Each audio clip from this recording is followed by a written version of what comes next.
EA Sports FC 24 is out, at least the early access. This is basically FIFA 24. EA doesn't want to spend the money to use the FIFA name, so they opted to actually just change the name of the game. Now, the name might be the newest thing here, because other than that, it's more or less the same type of updates we've seen every year with FIFA. I'm playing it here on my Xbox Series S, where you need about 45 gigabytes of space. Visually and in terms of graphics, don't expect something groundbreaking here. We've pretty much reached the end of how good the newer consoles are gonna look. And visually, EA Sports 24 looks more or less the same as FIFA 23. The cutscenes and replays are all at 30 FPS, while the core gameplay is 60 FPS. As the game goes from gameplay to cutscenes or replays, you'll notice the frame rate kind of teeter-totter between 60 and 30. During the gameplay where the frame rate matters, it's a solid 60 FPS and there are no performance issues. It's a completely polished experience. The overall menus here, they've been updated, but there's still a lot that feels familiar, like this online seasons mode setup. There's also some new presentation elements here. For example, during halftime, you'll see a shot of your team's locker room, the players interacting, the coach giving out a speech. It does make the whole thing feel more authentic.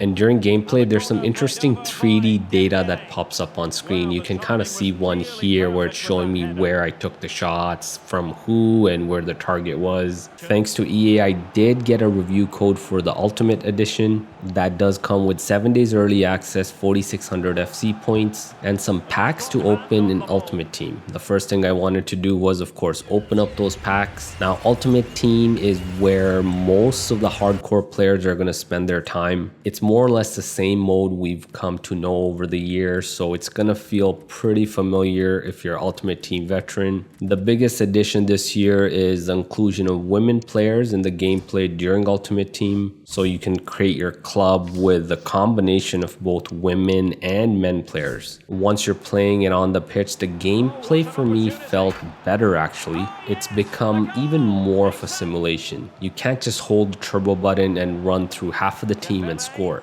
You'll really have to control possession and make some plays. I actually like that style of play. Maybe it's because I won my first 2 online season matches really easily here. Now, that focus on playmaking is also good if you like playing co-op with a friend. In fact, there is now more of a focus on online co-op. There's actually a separate co-op seasons mode. A similar online co-op season mode is also in Ultimate Team. So if you enjoy pairing up with a buddy to play some FIFA, you'll really like this. Keep in mind, FC 24 does have cross-platform play. So as an Xbox player, you can team up and play against PlayStation and PC players. Overall, don't expect a huge update just because the name changed. It's the same minor updates we get pretty much every year.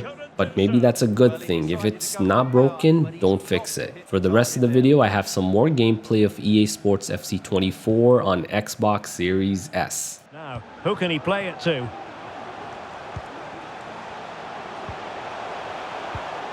Hernandez. Great opportunity. Oh, it's gone in for PSG as they extend their advantage to 2 goals. Well, here it is again. He goes past his marker so easily with just a drop of the shoulder, and once he gets onto it, he just smashes it past the keeper with great technique. What an emphatic finish that is. Well, PSG doing well to regain control of the ball. Well, maybe a good position from which to counter.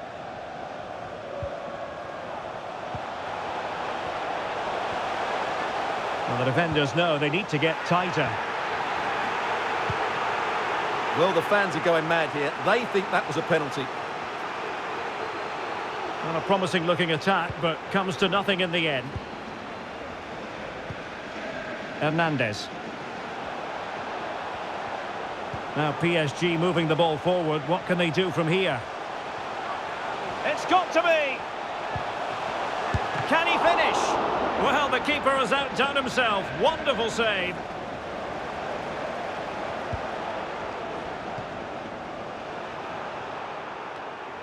Liverpool have given it away.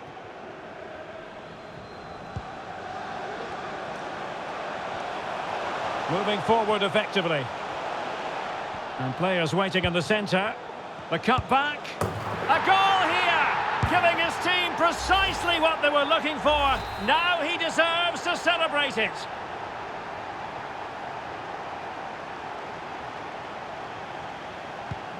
Well, this is threatening to get out of hand. Just look at the scoreline. Good ball over the top.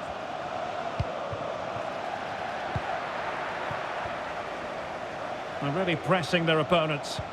Cuts it back. Well, wide by a hair's breadth. Almost had it where he wanted it.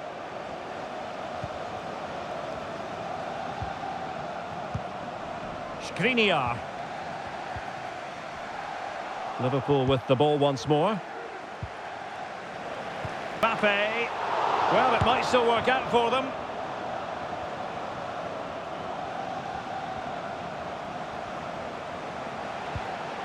Hakimi.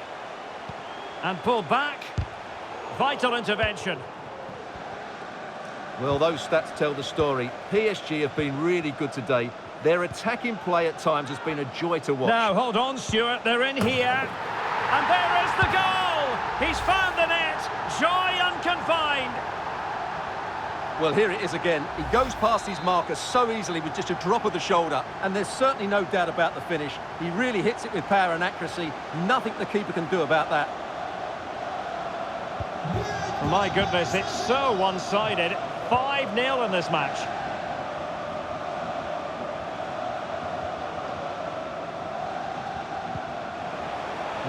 Oh, in with a chance!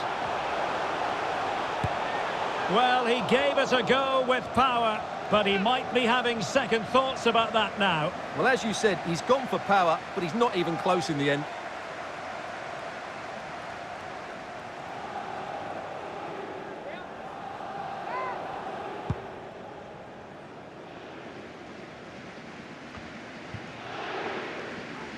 And PSG come away with it.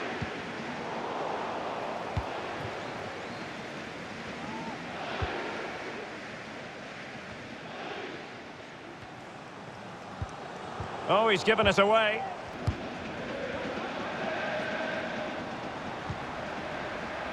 And the advantage is with PSG. Counter-attacking chance. Mbappe. And nobody there to pick him up in the centre. Well, hit on the volley. Terrific strike. Well, it's a very difficult technique, but I actually think he should be scoring there. Oh, a real lapse by the keeper. Oh, there it is! The mistake punished to the maximum, and the goalkeeper left distraught. Huge error. Well, as you can see, he's made a real mess of that. What was he doing? That's a poor mistake, and it's cost them a goal. Well, it's an out-and-out pasting. 6-0.